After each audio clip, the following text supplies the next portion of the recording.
Hello again and welcome back to English Today. This is DVD 20 and the third DVD of your advanced level. And in this DVD, we'll start with another 2 episodes of our story, That's Life. And then in our special TV programs, there'll be a discussion about how to manage change, known as change management. Then we'll move on to cinema and take a closer look at Star Wars. Then, in the grammar section, we'll look at ways of expressing your opinions in English. Then we'll study the construction used to, which we use when we're talking about habits. All right? So, have fun.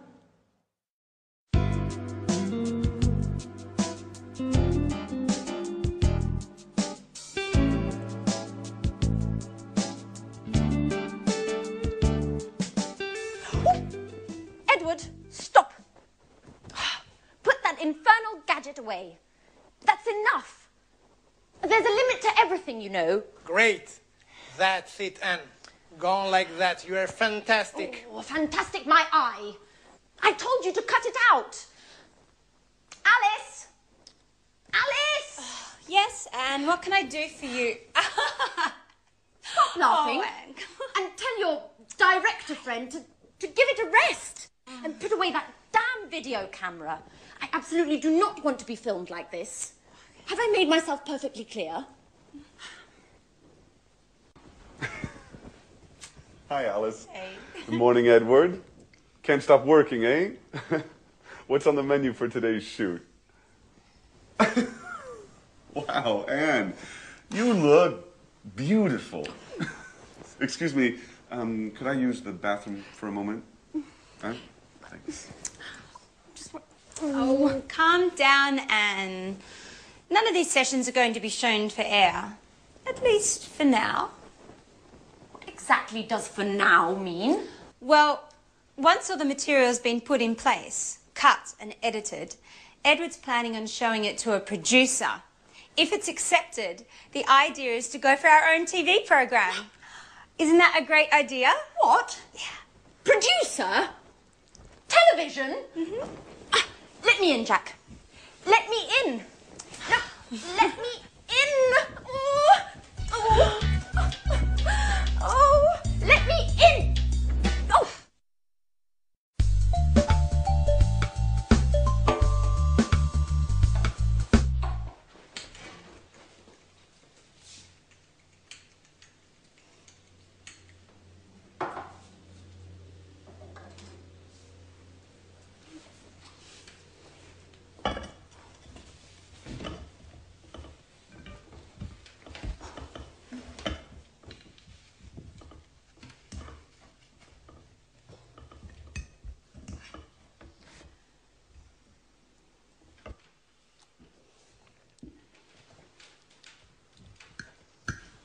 So, Anne, what do you think of Edward? In what sense?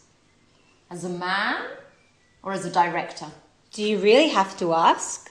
As a man, of course. Well, I've just met him, so I can't really say. But as a director, my view is that he's a bit too intrusive. Come on, Anne, get over it. That's his job. In my opinion, I think he's just great. Oh, what's this I'm hearing? Our little Alice might be in love? Well, yes. As I see it, Anne, this is the first time in my life I've fallen head over heels in love. So much in love. But he doesn't even notice me. You know, we share so many common interests and we see things in the same way. We can talk for hours on end, but it just ends there. He looks on me as a good friend. Nothing more, nothing less. You know, I'm really not used to that role. Usually I'm the one to keep others at bay. Yes, I remember. Tom, Frank, David. How many broken hearts have you left behind? So tell me, have you asked Edward how he feels about you? No, of course not. Look, Edward isn't interested in some relationship. He's profound and introspective, spiritual. He's a person who enjoys observing and analysing others. Yes, if you ask me, too much so. Anyway, I can't agree with you, I'm afraid. Even spiritual beings, personal longings, I think you should tell him. And who knows, your Edward might be much more human than you think. Oh, maybe you're right. But I have to think of a special way to show him just how I feel. Maybe I should see what my horoscope has to say. Yes, I've just had a brilliant idea.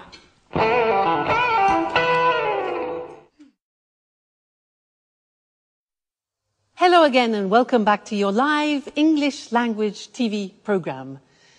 Did you hear in that episode how the girls were talking about their love problems? They were exchanging opinions about their love problems. Well, that's what I want to study with you now, is how do you express your opinion in English and how do you ask other people for their opinion?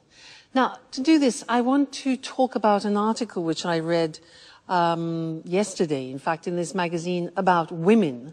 And the article made some statements, and I want to ask you what your opinion is about the statements that I read, and I will tell you mine, all right?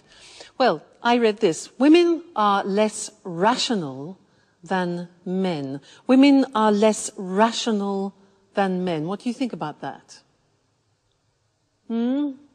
Yeah, well, I can go along with that. I agree in a way women are more emotional and more instinctive. Yeah? Do you agree?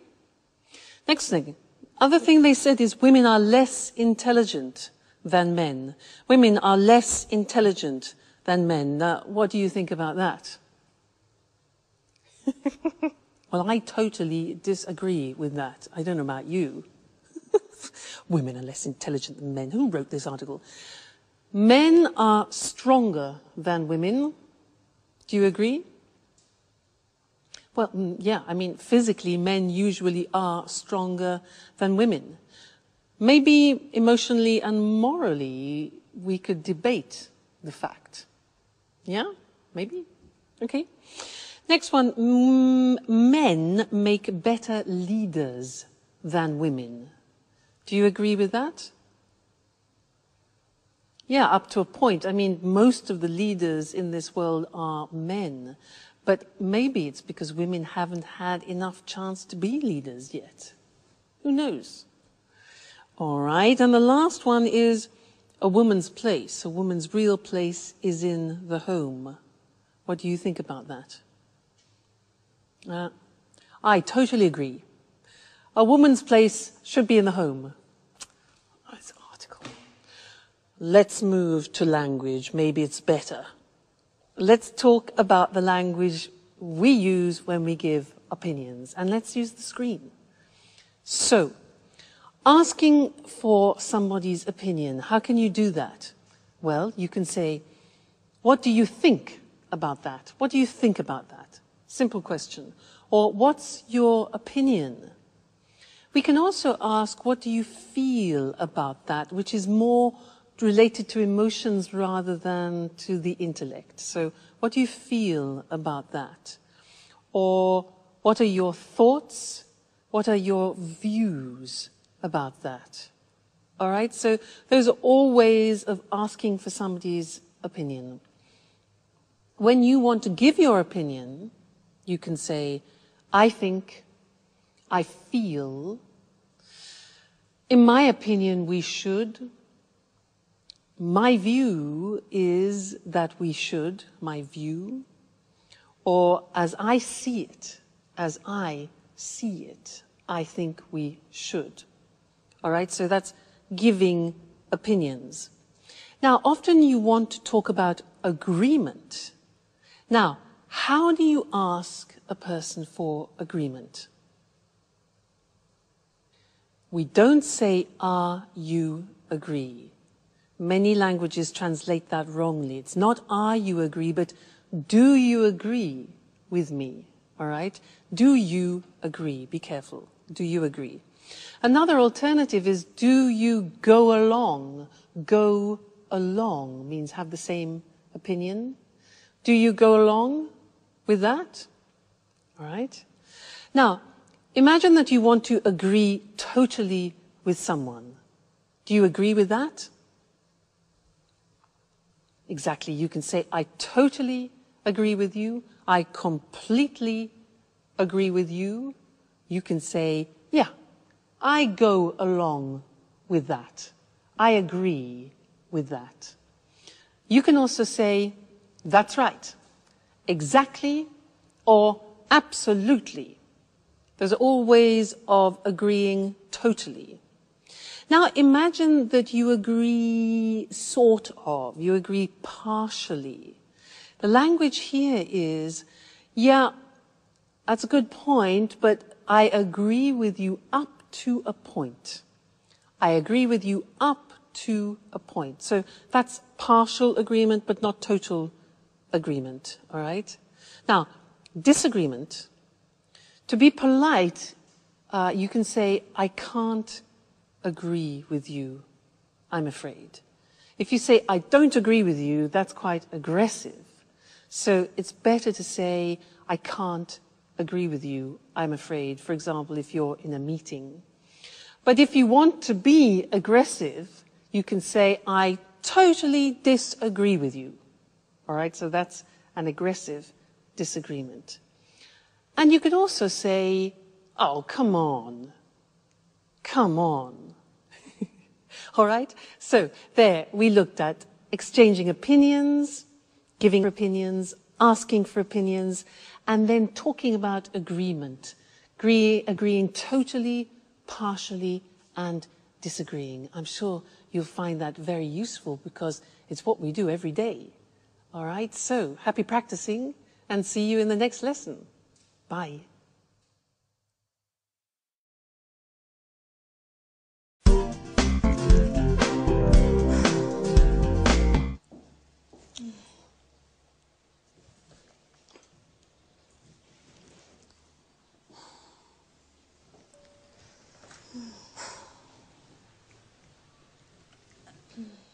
Alice? Are you feeling okay? Oh, yeah. Hi, Anne. I'm just preparing a little lunch for Edouard. Edouard? What's with the French accent? I thought you said he was Canadian. He is, from the French part. His mother's French, so he's fully bilingual. Well, now that you mention it, I had noticed a slight French accent. Oh, yes. Isn't it adorable?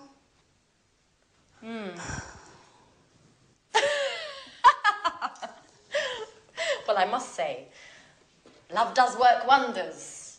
I'm not at all used to seeing you as a housewife. Well, to tell you the truth, I haven't got used to it yet. You know, I just hope I got the recipe right. You know, I followed the instructions to the letter. But you know, I feel like a fish out of water with these things. So, you've decided to go for Edward's jugular. Well, not only that. Here's the crowning touch. What is it?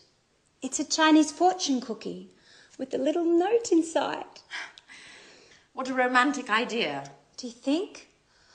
I wrote the note myself. I thought I would surprise him by hiding it inside his napkin. Like this. What do you think? I think it's just perfect. You'll see. It will go straight to his heart. Oh. Wait, stop.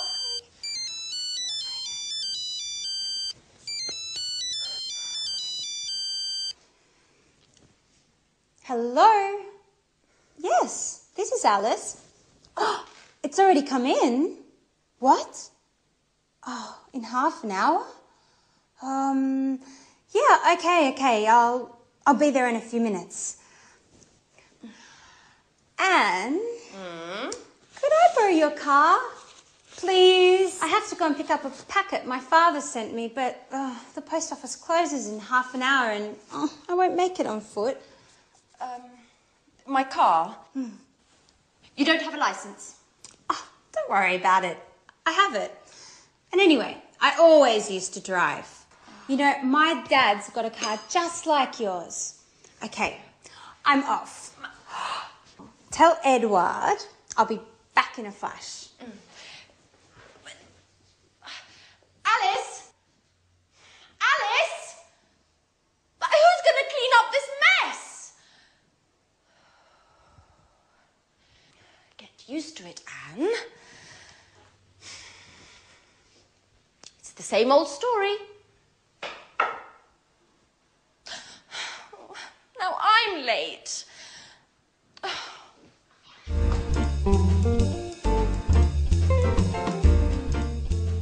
Oh, I can't believe I always get myself into these situations. I'm late and here I am helping Alice with her grand plan. I am. Oh, hello.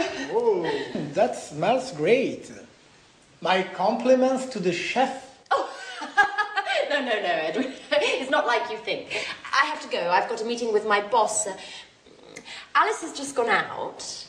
She told me to let you know that she'll be returning soon. Bye-bye. Well, I'm starving. What's this? A little note? A little delight for the man who's got my heart racing. What? What's this all about? There must be some mistake. Oh, well, yes, this is my napkin. Who could have written this? Oh my God! Anne! But she was just here and she was so shy. This is getting interesting. Anne is very cute. So what am I going to do now? I'm not used to these things. Now, where has it gone? Well, it's not here. It's not there either. Edward? Yes? Have you seen my mobile phone? Oh, no, here it is. Thanks.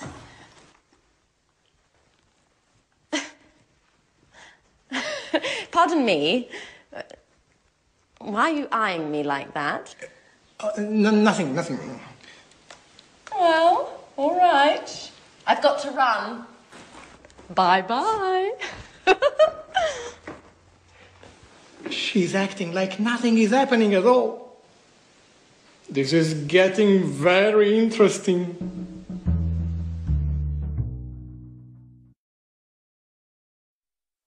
Hello again and welcome back. Did you notice a grammatical form that they used to and get used to? Did you pick that up when they were speaking? Because these are forms that we use in English when we're talking about habits. It's not an easy form, and I'd like to teach you that now. And to do that, to give you an example of the grammar in action, I want to talk to you about when I moved to Italy and I lived there for some time, and I had to change some of my habits. I had to adopt some Italian habits. I had to get used to new things, all right? So I'm going to use the grammar construction as I talk about this. Try and listen and pick it up. Now, I wrote a list actually because really fascinating. You would think that Italy and England being very close wouldn't be very different, but in fact there are some noticeable differences. For example, driving on the right. I had to get used to driving on the right. In England, we drive on the left. So you can imagine it's a question of life and death. So the first thing was I had to get used to driving on the right. You hear that? To get used to driving on the right. Now that means that I had to adopt a new habit, to get used to doing something. We'll look at the grammatical form after. For now, just listen how I use it, all right? Another thing. Oh yeah, Italian driving. I had to get used to Italian driving. Red lights are not really red lights. Red lights, traffic lights, are negotiable. And I had to get used to being very flexible driving on the roads in Italy, I can assure you. Now, speaking Italian. Now, when you speak Italian, you divide the world into masculine and feminine. And you know that in the English language, we don't have masculine and feminine. For table is neutral, whereas in Italian, it can be masculine or feminine. For example, a computer is masculine. So I had to get used to dividing my world into objects, which are masculine, and feminine, which for an English person is really quite a challenge. So another thing was rolling my R. In English, we don't say R. It doesn't exist. But in Italian, for example, if you want to say red, you have to say rosso. R. It took me 1 year to learn R. So I had to get used to rolling my R. Terrible. Coffee. In England, we have mugs of coffee like this. In Italy, I had to get used to small amounts of strong coffee. So that was a new habit. But then I found cappuccino, so that was the alternative.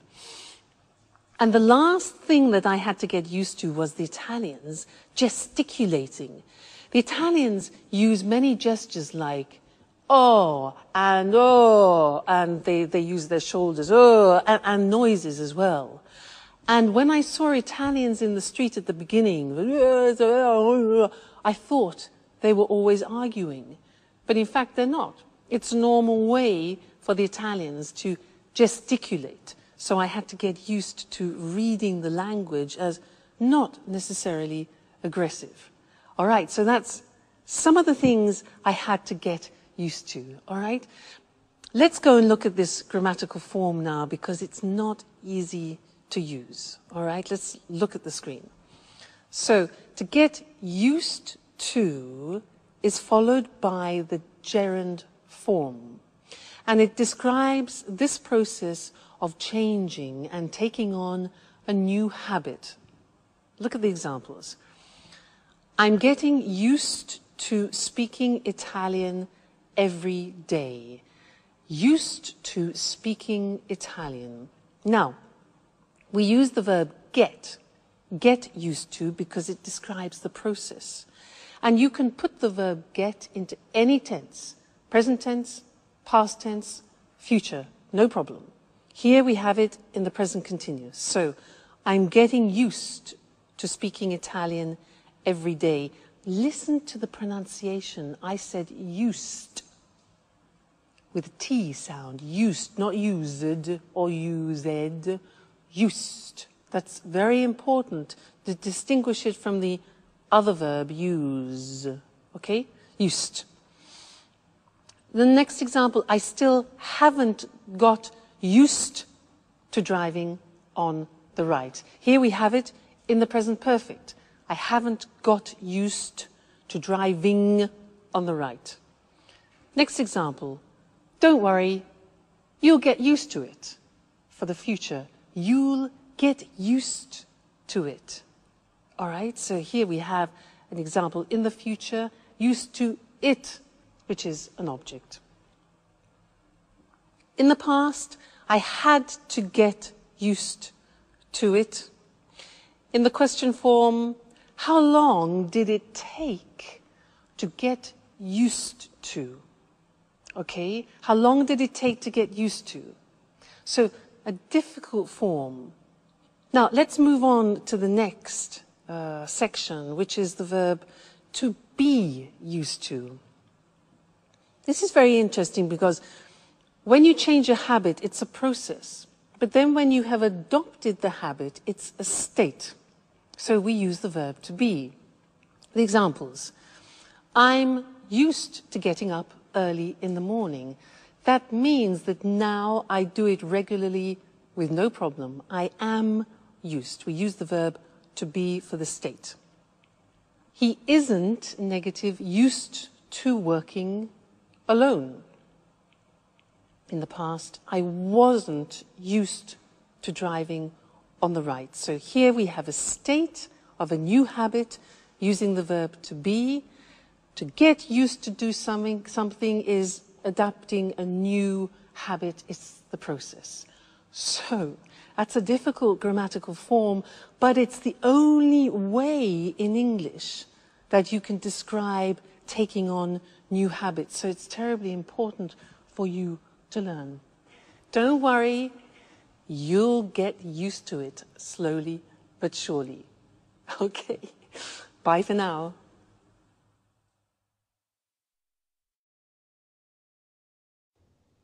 Hello, and welcome to this week's edition of Let's Talk, our evening discussion program with our commentators, Tom and Marie.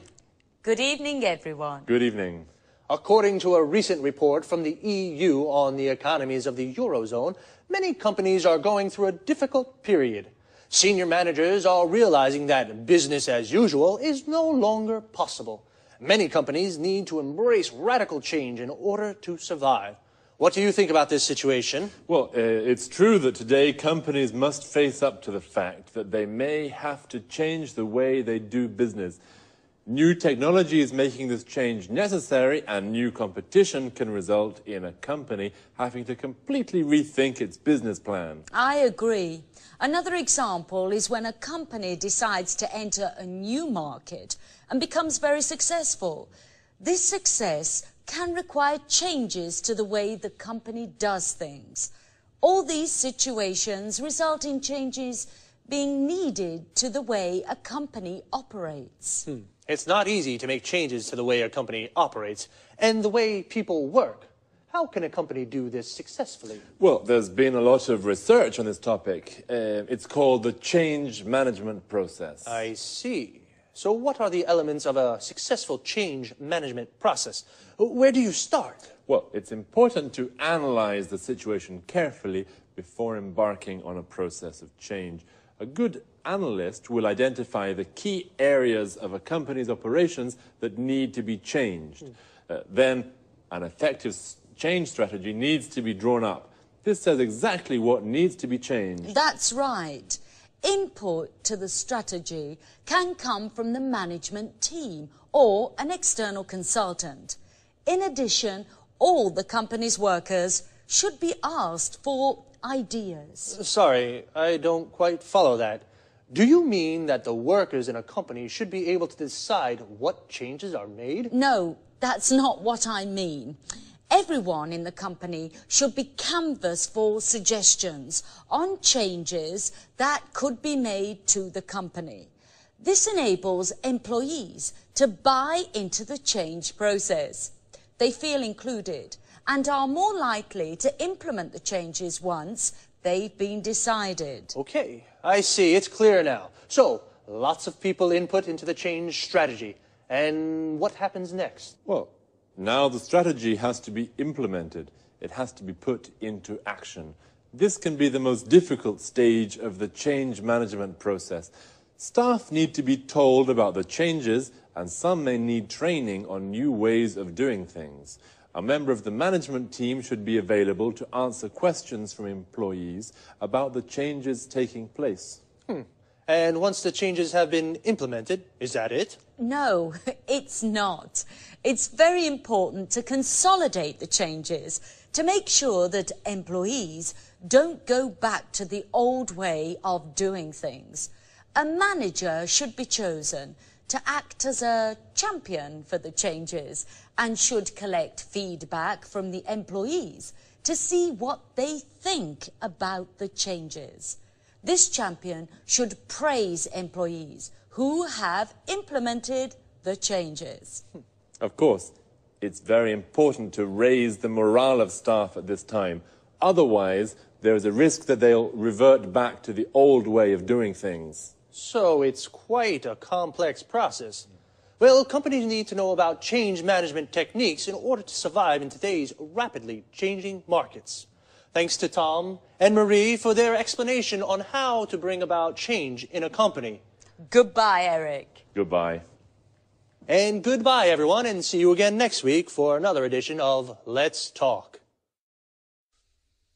So, the change management process is the process a company uses to change the way it operates.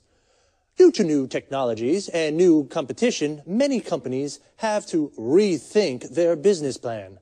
To rethink something means to reconsider, to think again about a choice you made before. A business plan is a strategy for running a company. Remember, to run a company means to manage it. Companies have to embrace change. To embrace something means to accept it and put it into practice. So, to embrace change means to start making changes. Companies must face up to the fact that they have to change the way they do business. To face up to something means to accept a difficult situation exists. So, how does the change management process work? First, an analyst identifies the areas that need to be changed. An analyst is an expert who looks at all the elements of a situation. He analyzes a situation. Everyone in a company should be canvassed for suggestions. To canvass means to ask people for their opinions. This enables employees, the people who work in the company, to buy into the changes. To buy into something means to believe in something. Then a strategy is drawn up. The phrasal verb to draw up means to prepare. We use it for documents. For example, you draw up a contract. The strategy must then be implemented. To implement means to put into action. Once the strategy is implemented, it's important to consolidate it. To consolidate it means to make stronger. And employees should be asked for feedback to see what they think of the changes. Feedback means opinions about something. Well, folks, we've come to the end of today's program. See you again soon. Good morning, everyone, and welcome to another edition of Talk Cinema. This morning, we'll be talking about the most famous of all science fiction sagas, Star Wars. As always, in the studio with me is Sanjeev Gupta, our cinema expert. Welcome, Sanjeev. Hello, Lucy. Hello, everyone. A question to start with, Sanjeev. Just how many films make up the Star Wars saga? 6 in all. And how many of these have you seen? All 6, of course. And you? 4, I think. When was the first film made? The first film, A New Hope, was released in 1977. The last film, Revenge of the Sith, was released in 2005. And who's the director? Well, George Lucas wrote the scripts for all the films and directed 4 of them. And what about the other 2? Irvin Kershner is the director of The Empire Strikes Back, and Richard Marquand directed The Return of the Jedi. What's so special about the Star Wars films, Sanjeev? Lots of things, actually, Lucy. You know, the first Star Wars film, back in 1977, broke new ground with its special effects. New methods were used whereby the action shots were taken against a blue background with real models. It doesn't sound sophisticated compared with today's computer-generated effects, but 29 years ago, it was revolutionary.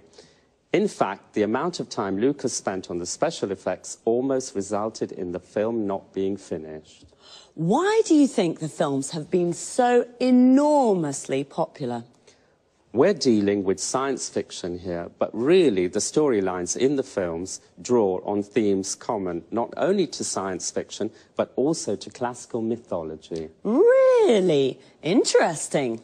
Yes, then there's the obvious struggle between good and bad. There's the famous force, the energy field that can be used for good but also for bad. Love plays a big part in the saga, as does the eternal struggle for power and domination. Love, power and domination, yes. So, have the films made a lot of money? It's been estimated that the films, along with the TV series, books and video games that have been made around the Star Wars theme, have generated $20 billion over the last 29 years. So, $20 billion, yes, that's rather a lot of money. And what about the music in the movies? I really love the music. Yes, I think the music has played an important role in helping people to remember the films. John Williams composed the scores for all 6 films. The style he uses has changed as the years have gone by. In the first films, he associated leitmotifs with each character, quite a simple approach. In the later films, he changed his mind and took a richer, more sophisticated approach to the music. One last question. Is the saga definitely complete now? I wouldn't bet on it. There are rumours that George Lucas may be working on a sequel, but for television, not for the cinema. So, we may be seeing Luke Skywalker again soon. Wonderful. Well, thanks, Sanjeev, and goodbye. Goodbye. To all of you and Sanjeev, may the Force be with you. Goodbye. Now, let's have a look at some of that vocabulary we just used. So, 6 films make up the Star Wars saga. To make up something here means to go together to form the whole of something. The 6 films form the entire saga. To make up something is a phrasal verb that can also mean to invent something. For example, I made up a story means I invented a story. The first Star Wars film was released in 1977. We say a film is released when it can be seen at the cinema for the first time. It broke new ground with its special effects. To break new ground means to do something for the first time. It broke new ground because it was the first film to shoot the action shots with real models. An action shot is a scene of a film with action. For example, a car chase or a battle. And what are special effects? They're visual effects added to a film after the shooting has been completed. The shooting is the filming process of a film.